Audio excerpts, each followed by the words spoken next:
Y, como vimos, después de la tercera descarga, podemos proceder a administrar dosis de bolo de 300 miligramos de amiodarona y una segunda dosis, en caso de ser necesario, de 100.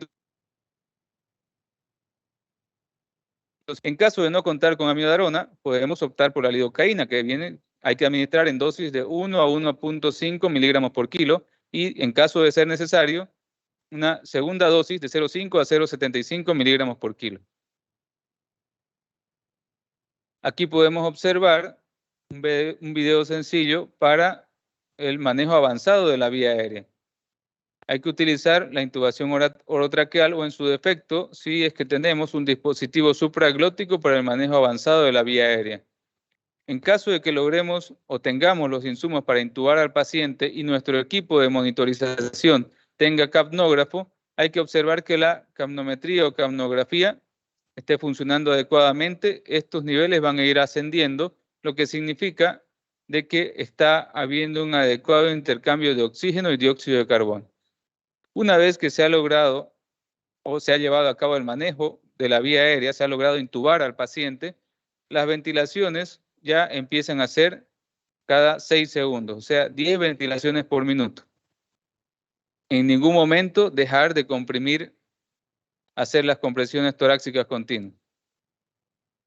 ¿Cómo podemos tener en cuenta, o hay que tener siempre en cuenta, el retorno de la circulación espontánea? Cada vez que haya cambio de reanimador, hay que verificar pulso, además de que tenemos que tener siempre presente el monitor con el que está siendo atendido el paciente. Y ahí podemos ver si hay pulso y presión arterial, si el dióxido de carbono está aumentando progresivamente y si hay ondas espontáneas de presión arterial. En caso de que hayamos logrado instaurar una línea arterial, también hay que monitorizar esta. Aquí tenemos las causas reversibles. A medida que el proceso de reanimación va ocurriendo, las compresiones, la administración de adrenalina y todo el algoritmo que hemos explicado, siempre hay que pensar en estas causas reversibles, que son las 5H y las 5T, como por ejemplo hipovolemia, hipoxia, acidosis, hipo o hiperpotasemia, la hipotermia, el neumotórax, el taponamiento cardíaco, si hay toxinas, si hay trombosis pulmonar o trombosis coronaria. Es importante pensar en ellas porque a medida que reanimamos al paciente podemos ir resolviendo simultáneamente estos problemas de salud. Aquí podemos ver que una vez el paciente o hemos logrado obtener el retorno de la circulación espontánea, o sea, hay pulso en este paciente, lo que hay que verificar es el manejo adecuado de la vía aérea a través de un capnógrafo, verificar que hay un intercambio adecuado de oxígeno y dióxido de carbono, ver los parámetros ventilatorios, una adecuada fracción inspiratoria de oxígeno para que el paciente sature entre 92 y un 98%. Hay que empezar con 10 ventilaciones por minuto. Y hay que ajustar los parámetros ventilatorios, ya hablando de que el paciente ha salido y va a pasar a una unidad de atención crítica, que este dióxido de carbono se mantenga entre 35 y 45 milímetros de mercurio.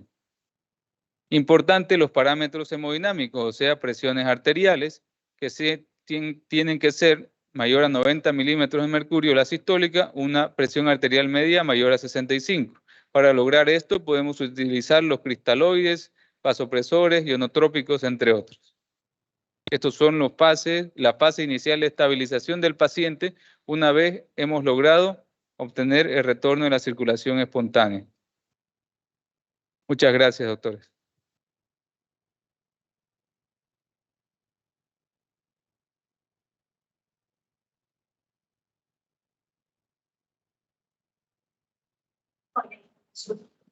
Se puede utilizar en caso de que sea dificultosa la intubación orotraqueal de este paciente y siempre y cuando tengamos el apoyo de otro reanimador, ¿no? Habitualmente, si estamos en un hospital de segundo o tercer nivel, deben haber el personal que está adiestrado para ello y puede contribuir a realizar esta maniobra, que es deprimir un poco la laringe para que la persona que está intubando pueda colocar el tubo orotraqueal de forma efectiva.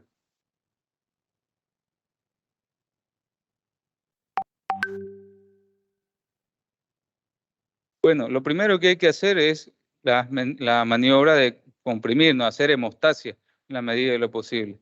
y hasta que llegue el personal de sistema de emergencias médicas, que es donde puede administrar cristaloides, coloides o vasopresores. Pero lo primero que deben hacer es contener la hemorragia con hemostasia. Muchas gracias.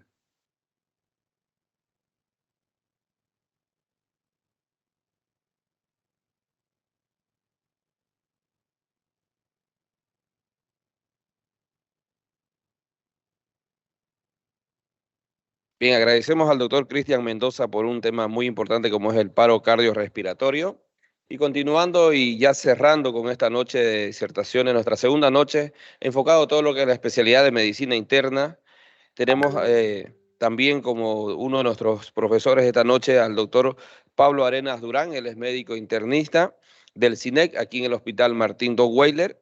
El doctor Pablo Arenas hizo su especialidad de medicina interna en el Hospital San Juan de Dios. Él estará compartiendo con nosotros dos temas muy importantes como es neumonía y estado de choque. Así que cualquier pregunta al final del tema pueden ir apuntándolas para hacerle a nuestro invitado esta noche, el doctor Pablo Arenas. Bienvenido, doctor, con su tema y ya cerrando esta noche. Bienvenido, doctor.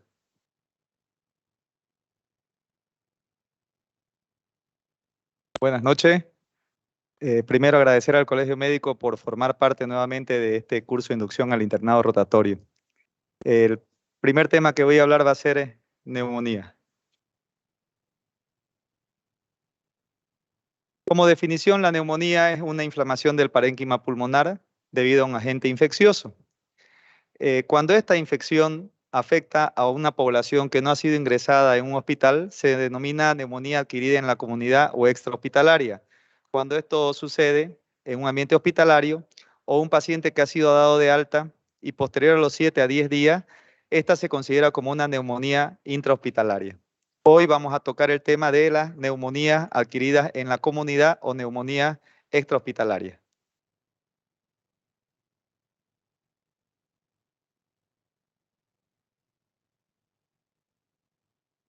Dentro de la epidemiología de la neumonía, vamos a recalcar que la incidencia anual de los adultos oscila entre 1.6 a 13.4 casos por cada 1.000 habitantes. Estas estadísticas fueron sacadas en España, con tasas significativas sobre toda la población superior a los 65 años, y es mucho más frecuente en los varones y durante las épocas del invierno. Aumenta obviamente en pacientes con enfermedades respiratorias crónicas y en pacientes que son inmunodeprimidos, como los pacientes con HIV, con hepatopatías crónicas, diabetes mellitus, en pacientes fumadores y con hábito alcohólico aumentado. En la mayoría de los estudios epidemiológicos, a pesar de que se hacen estudios de imagenología, estudios de tinción, cultivo o también estudios antigénicos, cerca del 50% de los casos no se logra demostrar la etiología específica de los casos de neumonía. Como expliqué, a pesar de los estudios exhaustivos que se pueden hacer durante el tratamiento de estos pacientes.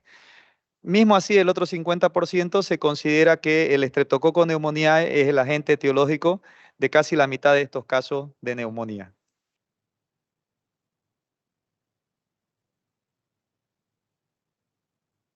Dentro de la etiología, aquí voy a demostrar que el Streptococcus pneumoniae es el agente etiológico de la neumonía de casi la mitad de los casos extrahospitalarios, pero el resto tiene unas características particulares.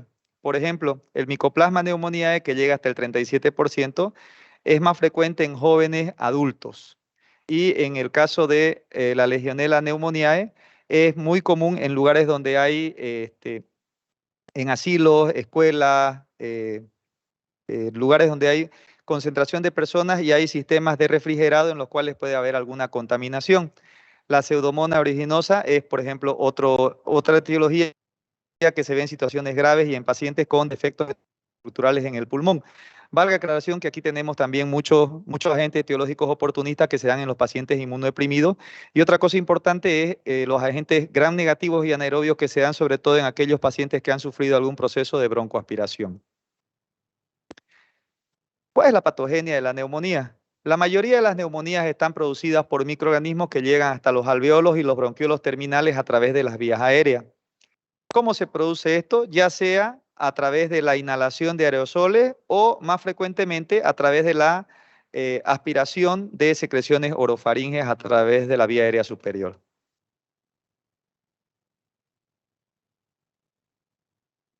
Dentro de la patogenia, la inhalación es la forma más frecuente de alcanzar el tracto respiratorio inferior para las patologías producidas por virus, organismos atípicos, hongos y micobacterias.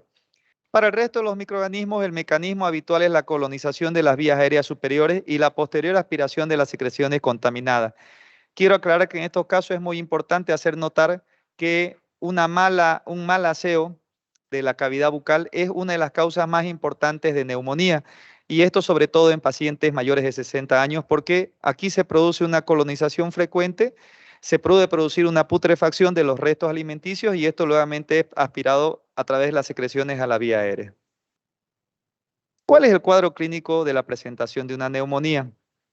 Se caracteriza por la presencia de fiebre, afección del estado general y cualquier combinación de síntomas atribuibles al aparato respiratorio.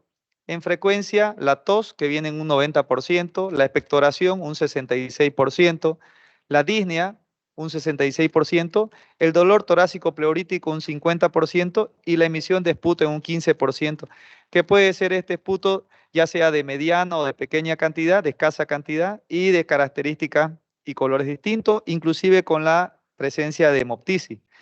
Este tipo de cuadro clínico presentación anteriormente se utilizaba para describir a un cuadro que se conocía como neumonía típica. Ya este tipo de clasificación de neumonía típica o atípica ya no se está utilizando debido a que generaba falsos diagnósticos y no solo eso, también emitía un tratamiento empírico en base a ciertos tipos de bacterias que no eran las frecuentes cuando se producían estos cuadros. Por eso es que ahora solamente dividimos el cuadro de neumonía extrahospitalaria e intrahospitalaria. La forma de presentación varía considerablemente de unos pacientes a otros. Lo que antes se consideraba como neumonía atípica es la que se da en los pacientes inmunodeprimidos y también en los pacientes ancianos, en los cuales los síntomas iniciales son a menudo alteración del estado general, a menudo un cuadro confusional, con disminución del estado de conciencia o también la descompensación de una enfermedad crónica preexistente. En estos casos de estos pacientes no se presenta el dolor pleurítico típico, no se presenta la fiebre.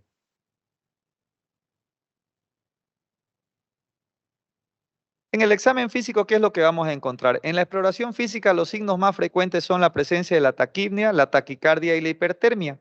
A la auscultación pulmonar suele ser bastante anómala, con disminución o abolición del murmullo vesicular. Esto sobre todo si está presente solo el proceso de consolidación o neumonía o si se acompaña también de un derrame pleural, que es muy frecuente. La presencia de estertores crepitantes y los signos específicos de consolidación pulmonar, que son la matidez en la percusión y la presencia del soplo tubárico. Habían unos signos semiológicos donde había también la egofonía y la pectoriloquia áfona, pero estos normalmente son bien específicos solo del proceso de consolidación. Cuando existe una consolidación más un derrame pleural, pueden haber ciertas diferencias. ¿Cuáles son los estudios complementarios que vamos a pedir en un paciente con una neumonía?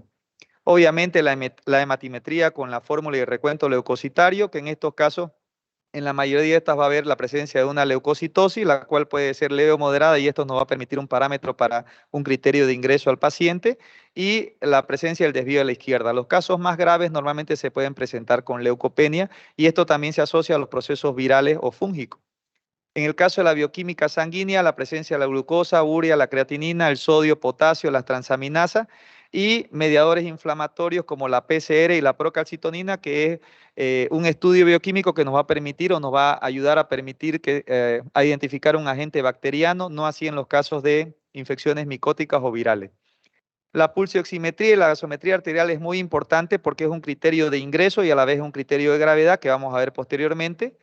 ¿Qué nos tiene que llamar la atención? Un paciente con una saturación de oxígeno a la oximetría de pulso menor al 92% y un índice o relación de la presión de oxígeno con la FiO2, con la FiO2 ya sea del aire ambiente o de la mascarilla que se está utilizando para el oxígeno complementario. Esto también nos permite medir un índice de gravedad y nos permite saber si el paciente va a ir a una intubación segura o no. Este índice normalmente la relación es más de 300. Cuando está por menos de 300 a 200, estamos hablando de que el paciente está con una insuficiencia respiratoria grave y a menos de 100 el paciente se tiene que intubar. En la Dentro de los estudios complementarios es muy importante los cultivos de esputo, los antígenos para neumococo y los hemocultivos. Como hablé anteriormente, a pesar de utilizar todo esto, nosotros solamente vamos a poder encontrar el 50% de los agentes etiológicos en la neumonía. En el caso del neumococo, las pruebas antigénicas se realizan a nivel de la orina y en el caso de, por ejemplo, la Legionela pneumoniae se puede solicitar estos antígenos a nivel de sangre. Siempre es importante que al ingreso del paciente se tiene que hacer la toma de muestra de estos cultivos y iniciar el tratamiento empírico de antibióticos hasta que se pueda recibir el resultado de los mismos, porque los mismos, como expliqué anteriormente, pueden ser negativos y eso puede hacer de que nosotros retrasemos el tratamiento. En el caso de los estudios de imágenes, la radiografía posterior anterior y la lateral de tórax son las que nos permiten confirmar el diagnóstico. Estamos hablando sobre todo en las neumonías bacterianas. En el caso de las neumonías virales, ahora nos está ayudando mucho el tema de la tomografía, como es el caso del COVID-19, que nos permite ver con más alta resolución las lesiones pulmonares, cosas que a veces en la radiografía no se puede ver. ¿Por qué razón pedimos la posterior anterior y no la anteroposterior? Porque normalmente cuando pedimos esta no se magnifica el área cardíaca, lo que nos permitiría, lo que evitaría que podamos hacer un diagnóstico correcto. Además, esta radiografía nos permite valorar la extensión de las lesiones, detectar complicaciones, que dos complicaciones frecuentes son la presencia de las cavitaciones pulmonares y el derrame pleural, y descartar alguna otra patología asociada. Otra prueba complementaria también es la toracocentesis, que normalmente está indicada cuando el paciente presenta un derrame pleural mayor a 100 ml, y si el derrame pleural es mayor, la toracocentesis no solamente es diagnóstico, sino también es terapéutica para hacer una disminución de la presión a nivel pulmonar o en la cavidad torácica que nos puede llevar a un neumotórax. Fíjense, por favor, esta relación es la que hablé anteriormente, es un índice que nosotros utilizamos en servicios de emergencia o terapia intensiva. La fórmula es la presión de oxígeno sobre la FiO2 por 100. La presión alveolar de oxígeno, esto se hace con la gasometría, y la fracción inspirada de oxígeno, la FiO2, va a depender de la concentración de oxígeno que nosotros estemos utilizando y el tipo de mascarilla. Dando un ejemplo acá, la presión de oxígeno es de 86 milímetros de mercurio y la FiO2 del aire ambiente es al 21%. En este caso, haciendo esa división y multiplicando por 100, sale 409. El valor normal es más de 300, leve de 299 a 225, moderada de 224 a 175, severa de 174 a 100 y muy severa menos de 100. Esto es muy importante porque esto nos permite en un paciente determinar que tiene un grado de insuficiencia respiratoria leve, moderado, severa, muy severa, y nos permite también la indicación de una intubación. Estas imágenes son imágenes típicas de procesos neumónicos. Fíjense, por favor, son procesos de consolidación. Algunos inclusive radiológicamente los dividen. La radiografía que está con el inciso A, la de la izquierda, es un proceso de consolidación, una neumonía lobar superior derecha, mientras que en la radiografía del lado derecho vemos un proceso más bien que afecta a ambos lados pulmonares, y esto se conoce como una bronconeumonía bilateral. En este caso vemos una de las complicaciones más frecuentes que se producen en los procesos neumónicos, que es el derrame pleural. En la radiografía de la mano izquierda vemos es una radiografía de una mujer y vemos el derrame pleural a nivel izquierdo. Fíjense, por favor, la convexidad que se produce donde finaliza el derrame pleural, y normalmente por encima de esa línea se encuentra el proceso neumónico. Justamente en esa línea es, como le explicaba, donde semiológicamente los antiguos encontraban ese signo semiológico de la egofonía. En todo caso, acá igual podemos encontrar los otros, la matidez, la pectoriloquia áfona, etc. Y en la radiografía de la mano derecha podemos ver una imagen de un derrame pleural con un proceso de consolidación superior que está afectando el campo pulmonar inferior del lado derecho. Como les indiqué anteriormente, hay dos cosas muy importantes que uno debe poder saber cuando recibe un paciente con una neumonía. La primera es hacer la detección de esta patología, y la segunda es ver su gravedad para saber si esta patología se va a tratar de manera ambulatoria o se va a internar al paciente. Para esto tenemos esta tabla que se llama CURB 65, que es una tabla que nos indica el pronóstico y nos indica también un puntaje para saber si el manejo es ambulatorio o hospitalario. Y en el caso de que sea hospitalario, si va a entrar a una sala o si este paciente va a pasar a una unidad de cuidados intermedios. Fíjense, CUR 65 viene por la C de confusión, la U de urea, la R de la frecuencia respiratoria, la B de la presión arterial y la edad, que es más de 65 años. En la C, si el paciente presenta algún estado confusional o alteración del estado de conciencia, se pone un punto. En la U, la urea, más de 7 miliosmoles. En el caso si da más de 7 miliosmoles sobre el litro, se aumenta un punto. Si la frecuencia respiratoria es más de 30, un punto. Si la presión arterial es menor de 90, la sistólica, o menor de 60, la diastólica, un punto. Y si la edad es más de 65 años, es un punto. Todo paciente que tenga mayor de un punto indica ingreso hospitalario. O sea, solo de 0 a 1, este paciente es de bajo riesgo y se puede hacer un tratamiento en domicilio. Si sale un puntaje de 2, este paciente va a requerir una admisión hospitalaria y un manejo en sala, y de 3 a 5, con 3 va a requerir un ingreso a una unidad de cuidados intermedios, 4 a 5 va a requerir un ingreso a una unidad de terapia intensiva. ¿Cuáles van a ser aparte de la gravedad, cuáles van a ser los criterios de ingreso que pueden acompañar? A veces nosotros podemos tener un paciente que solamente tenga un CUR 65 de un punto, pero pueden haber otras necesidades o otras situaciones que permitan su internación, y son las primeras que voy a explicar. Circunstancias que impiden un tratamiento ambulatorio, un paciente que tenga una comorbilidad, un paciente muy añoso, un paciente que haya tenido un fracaso terapéutico previo, problemas sociales, vive solo, distancia alejada, trastornos psiquiátricos, etc. Como les expliqué, neumonías con criterios de CUR 65 mayor a 1 y la necesidad de medicación endovenosa o ventilación mecánica no invasiva. ¿Cuál es el tratamiento? El tratamiento, si va a ser ambulatorio, es la ingesta abundante de líquido. Se utiliza como antiinflamatorio el ibuprofeno a razón de 400 a 600 miligramos cada 8 horas, o el paracetamol en caso de fiebre. El tratamiento ambulatorio se hace con amoxicilina 875 miligramos más ácido clavulánico 125 cada 8 horas. O se puede utilizar también, en el caso de que el paciente sea alérgico a la amoxicilina, la levofloxacina o la claritromicina. La levofloxacina 500 miligramos cada 24 horas y la claritromicina 500 miligramos cada 12 horas, o la citromicina 500 cada 24. El tratamiento estándar es de 7 a 10 días.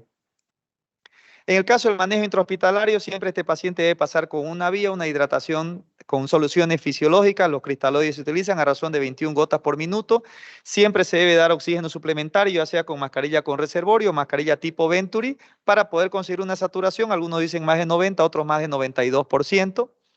En el caso de que esto no se consiga, se puede utilizar una ventilación mecánica no invasiva con CPAP, el uso de antipiréticos, el metamizol cada 6 a 8 horas, y la fisioterapia respiratoria en pacientes con hipersecreción bronquial. Lo más importante acá es el tratamiento con antibióticos. Nuevamente, el tratamiento estándar, estoy hablando de esto de esquemas que se utilizan antes de recibir el resultado de los cultivos. O sea, son los tratamientos empíricos mientras estamos esperando estos estudios. La amoxicilina, 1 gramo más 200 de ácido clavulánico cada 8 horas por vía endovenosa. La ceftriaxona, 2 gramos cada 24 horas, o la cefotaxima 1 gramo cada 6 horas. Y en caso de monoterapia se puede utilizar la levofloxacina 500 miligramos cada 24 horas. Se debe iniciar el tratamiento antibiótico y se debe pasar a la vía oral lo más rápido posible. Normalmente la característica es posterior a las 24 horas que el paciente no presenta fiebre. En el caso de la sospecha de que un paciente tenga pseudomonas, se utiliza el cefepime 2 gramos cada 12 horas, o el meropenem 1 gramo cada 8 horas, y se diluye esto en 100 ml de solución fisiológica y se perfunde a razón de 20 minutos. También se puede utilizar la piperacilina más tazobactam, y se puede utilizar a una quinolona como la ciprofloxacina 400 miligramos cada 12 horas por vía endovenosa. También otro tipo de esquema es la piperacilina más tazobactam asociado a la micacina 500 miligramos cada 12 horas. Y si solo se quiere utilizar una monoterapia para la pseudomonas, en este caso podemos utilizar la levofloxacina por vía endovenosa 750 miligramos cada 24 horas. Ya que me queda poco tiempo, quiero pasar directamente a algo muy importante, que es el tema de la prevención. Los factores de riesgo prevenibles en la neumonía son el tabaquismo, el alcoholismo, como les expliqué, la higiene dental inadecuada, el contacto con niños que presentan infección respiratoria y la ausencia de vacunación antigripal o neumocócica. Y acá quiero explicar sobre este tema, que tienen que hacer acuerdo que todos nuestros adultos sanos, mayores de 65 años, tienen que utilizar la vacuna. Se utiliza una vez cada 5 años, se utiliza la polisacárida que se llama Neumovac 23 o la 23 valente, y esto También se utiliza en pacientes inmunocomprometidos con enfermedades crónicas y los inmunodeprimidos, ya sean esplenectomizados, pacientes con linfoma, HIV, insuficiencia renal crónica y sometidos a trasplante. Y por otro lado, se tiene que utilizar la vacuna antigripal porque normalmente es una complicación después de un proceso gripal todos los años durante los meses de otoño a personas con riesgo de sufrir estas complicaciones, y podemos utilizar ya sea la tetravalente o la trivalente a elección, pero normalmente la que trae el ministerio es la trivalente. Agradezco mucho por su atención.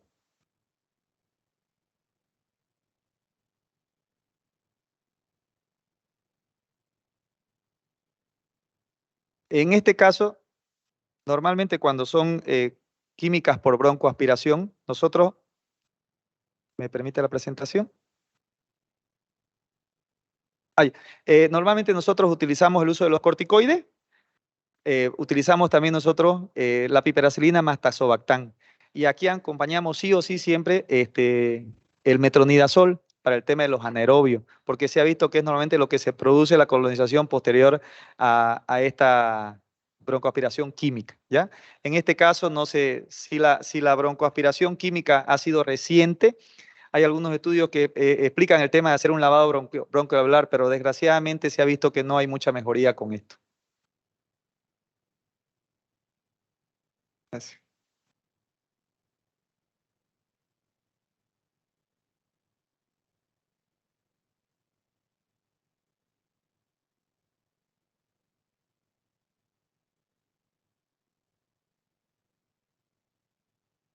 Bueno, el siguiente tema que voy a hablar es shock o estado de choque.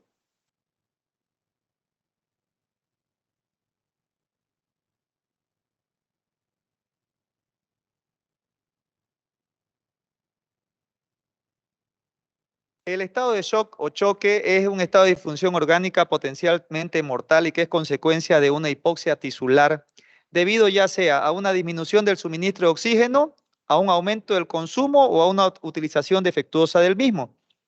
Las características del estado de shock es que es plurietiológico, tiene una instauración muy aguda y una rápida evolución que normalmente es tórpida, requiere medidas terapéuticas inmediatas.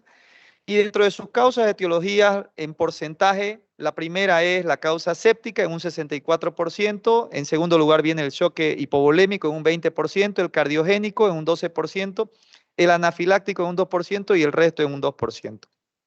Posteriormente voy a explicar más sobre estas etiologías. La fisiopatología, ¿cuál es?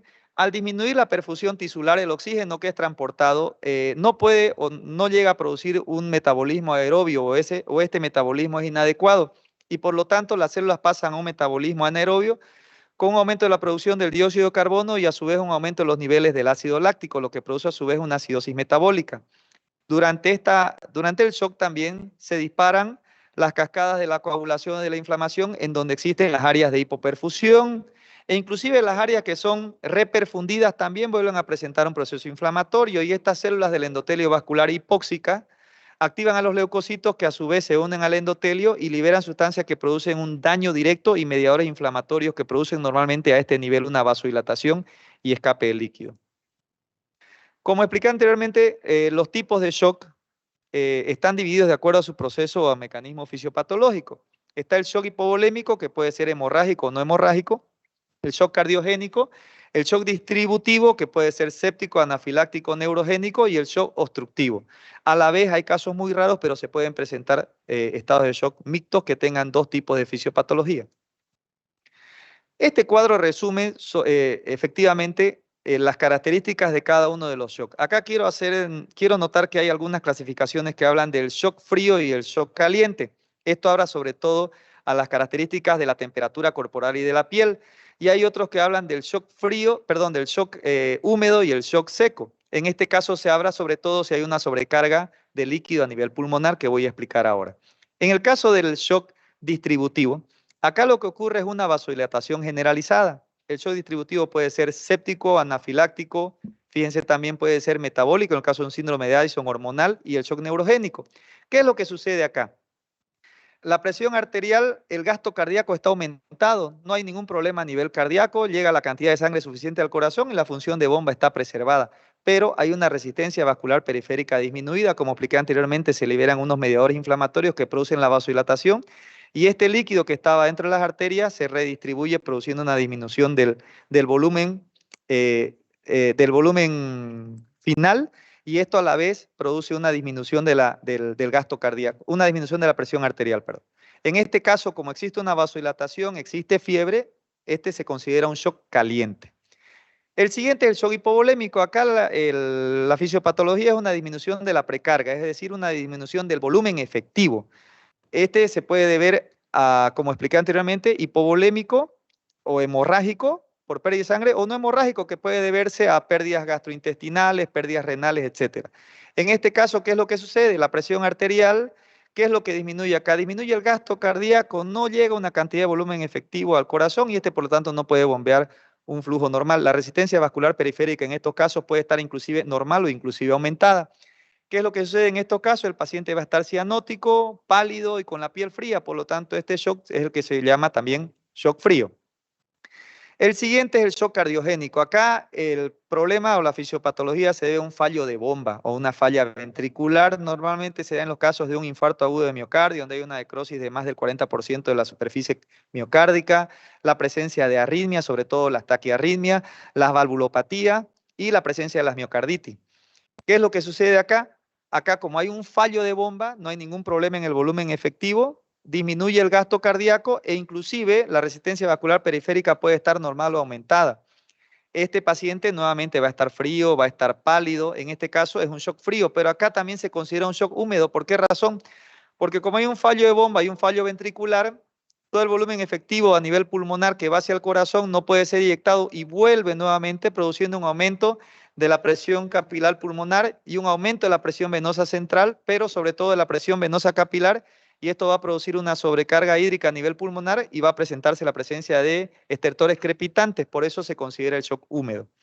Y por último, el shock obstructivo, que aquí hay un problema a nivel diastólico, ¿ya? No hay un problema de bomba, pero existe algo fuera del corazón que no permite que ese efecto de bomba esté funcionando, por ejemplo, el taponamiento con la presencia de un tromboembolismo pulmonar, un neumotórax a tensión o un taponamiento pericárdico, un taponamiento cardíaco, que en los casos en que sea agudo va a presentarse por encima de los 250 ml y en el caso de que sea crónico por encima de los 2 litros.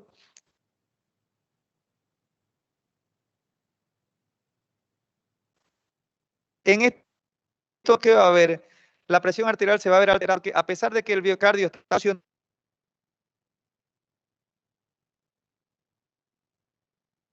funcionando,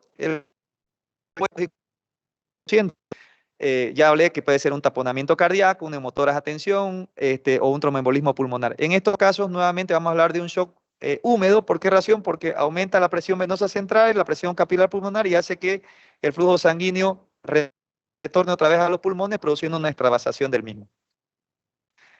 Los estadios del shock son 3, el estadio 1 o estadio compensado, los síntomas son escasos, normalmente se preserva la función de los órganos vitales, en la taquicardia siempre el signo más precoz, y existe una vasoconstricción periférica que esto permite que la presión arterial se mantenga normal. El estadio 2 o descompensado ya existen desarrollo de manifestaciones, sobre todo las neurológicas, con agitación, ansiedad, y las cardiovasculares con la presencia de taquicardia y hipotensión, y los órganos vitales ya están afectados y hay la presencia de oliguria y acidosis metabólica. Y por último, el estadio 3 o irreversible, que ya existe disfunción de órganos diana, lo que lleva a un fallo multiorgánico y a la muerte. La alteración de 2 o más órganos diana y la alteración de la homeostasis es considerado como un síndrome de disfunción orgánico. ¿Cuál es la clínica o cuál es la presentación de estos cuadros? No se olviden que el shock siempre es un paciente con impresión de enfermedad grave. Si sea un shock frío o caliente, pero normalmente el paciente va a llegar pálido, frío, con una diaforesia o sudoración profusa, taquicárdico, taquipneico, quejumbroso, un pulso rápido, filiforme. La presión arterial al principio puede ser normal, pero luego desciende.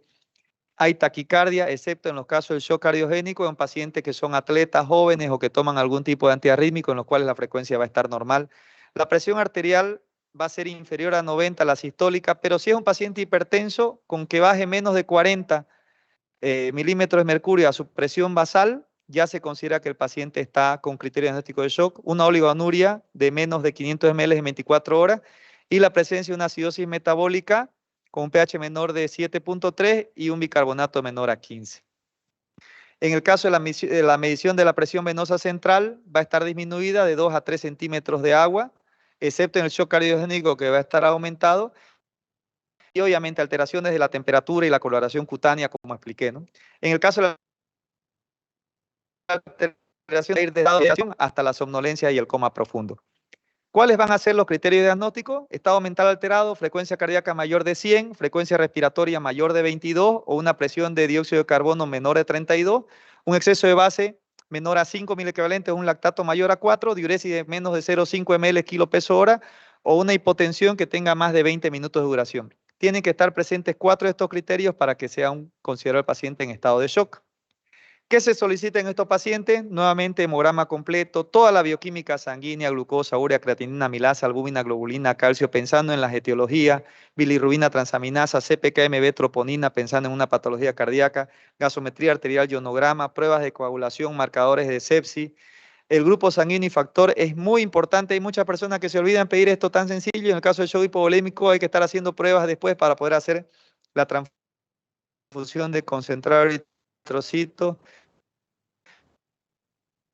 Estudios microbiológicos cultivos en los casos, el hemograma simple abdomen, esto es ecografía de urgencia, se hace ahora, no solamente para ver la presencia de líquido abdominal, sino también que esto nos permite hacer la colocación de la vía central guiada por ecografía. Y otras exploraciones posteriores como la ecografía abdominal, la ecocardiografía, en el caso de un taponamiento cardíaco, la gammagrafía pulmonar en el caso de un tromboembolismo pulmonar, o una arteriografía en función a la sospecha de la etiología del shock.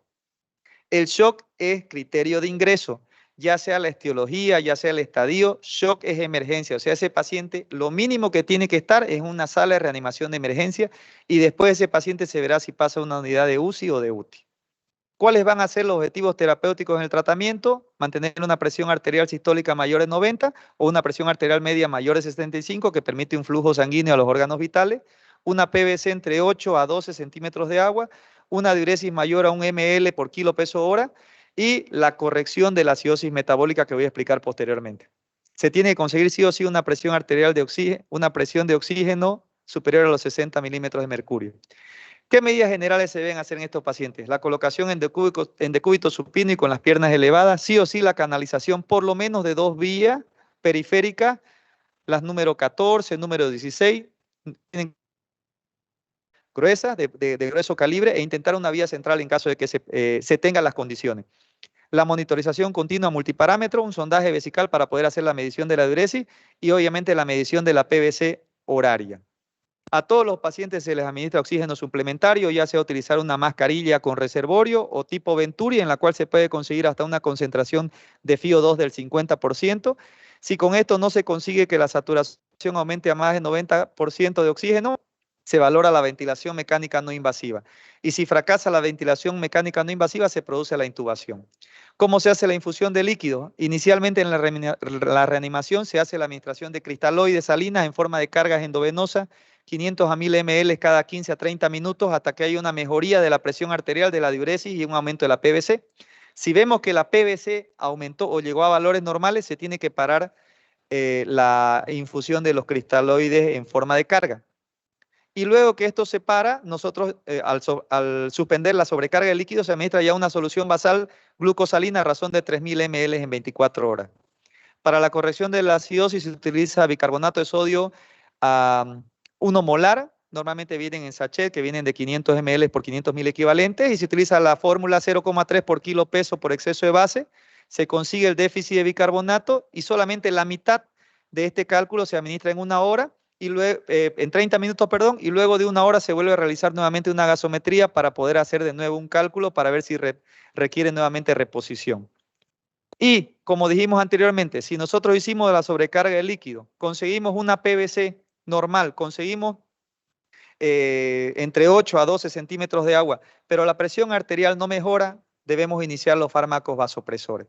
En este caso tenemos la dopamina, noradrenalina, adrenalina y en segundo lugar o en segunda línea la dobutamina, que solo se utiliza si no se consiguen los objetivos terapéuticos con los 3 primeros.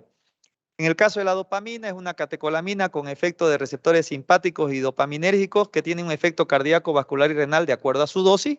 Vienen ampollas de 50 y 200 miligramos y se administra para la dosis que nosotros queremos, que es la dosis beta, a razón de 5 microgramos kilo minuto endovenoso. 200 miligramos de dopamina en 250 ml de dextrosa para un paciente de 70 kilos y se perfunde a razón de 10 gotas por minuto. En el caso de la noradrenalina, también una catecolamina vasoconstrictora, su efecto en los receptores alfa y leve efecto en receptores beta, vienen ampollas de 10 miligramos y lo que se hace es administrar una dosis de 0,05 microgramos kilo minuto. Para esto se diluye 10 miligramos en 250 ml de dextrosa y se perfunde a razón de 2 gotas minuto. Todas estas diluciones están hechas para un paciente promedio de 70 kilos. En el caso de la adrenalina, vienen ampollas de 1 miligramo en solución de 1 en 1000 y se administra también a la misma dosis 0,05 microgramos kilo minuto. Para esto se diluyen 9 ampollas o 9 miligramos en 250 ml de dextrosa al 5% y se perfunde a 2 gotas por minuto para un paciente de 70 kilos. Por último, si al paciente con todo esto no se logra conseguir el efecto terapéutico, recién podemos utilizar la dobutamina y tomar en cuenta que la dopamina no se debe utilizar si el paciente persiste con hipotensión. Es una amina simpático-mimética con un efecto de receptor beta-1 cardíaco. Vienen ampollas de 250 miligramos y se utiliza a dosis de 5 microgramos kilo minuto por vía endovenosa, 250 de dobutamina en 250 de dextrosa al 5% para un paciente de 70 kilos y se perfunde a razón de 7 gotas por minuto. En el caso del shock hipovolémico, aquí nosotros no utilizamos drogas vasoactivas, simplemente se prioriza en la infusión de líquidos y se valora la respuesta mediante la medición de la presión arterial, la PVC y la diuresis. Y cuando la hipovolemia es secundaria a una pérdida hemática y el hematocrito es menor al 27%, es indicación de la concentración de la transfusión de concentrados de eritrocitos. En el caso del shock cardiogénico, se aplica el tratamiento visto previamente, a excepción de las cargas de volumen, porque nuevamente indico, aquí la PVC se encuentra normal o elevada. Y en el caso de las drogas vasoactivas, acá es preferible el uso de la noradrenalina que la dopamina debido a la incidencia de las arritmias. Y se trata la causa subyacente que produjo el shock, ya sea el infarto, la miocarditis, la valvulopatía, etc. En el caso del shock obstructivo, acá si vale el término, es mucho más fácil el tratamiento porque directamente es la causa subyacente. Si es un taponamiento cardíaco, se hace la pericardiocentesis. Si es la presencia de un neumo o hemotórax masivo, la toracocentesis. Con esto fácilmente se vuelven los valores de los signos vitales a la normalidad. Tampoco acá se puede utilizar la infusión de cristaloides porque en estos casos la PVC se encuentra aumentada.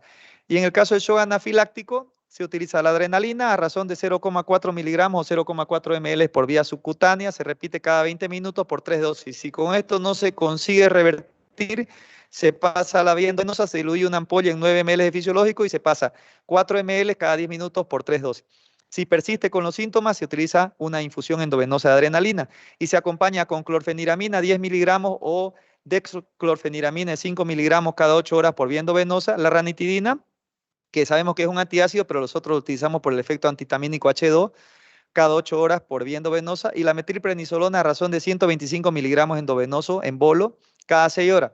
Es importante hacer notar que se debe empezar primero con adrenalina porque el efecto de los corticoides aparece posterior a las 6 horas de administrarlo. Y en el caso del shock séptico, directamente es el manejo de líquidos con carga de volumen, el uso de fármacos vasopresores. Todavía está en discusión el tema de los corticoides, algunos utilizan 100 miligramos de hidrocortisona cada 8 horas por supuestamente el proceso séptico produce un proceso inflamatorio y con esto se quiere disminuir esto.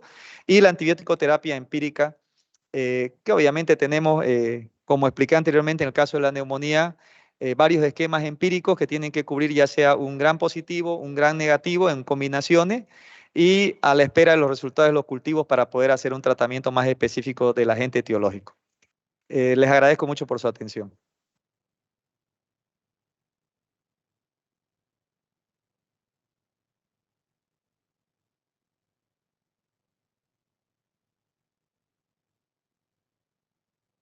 Bien, muchas gracias, doctor Pablo Arenas, por su tema, 2 temas muy importantes. Queremos agradecerles a todos por su atención y sus preguntas. Nos despedimos de esta jornada, por supuesto, invitándolos para que nos sigan el día de mañana. Importante el módulo de atención a la madre y recién nacido, todo organizado por el CRIDAI, el Colegio Médico, curso de inducción al rotatorio del 5 al 10 de diciembre. Muchas gracias.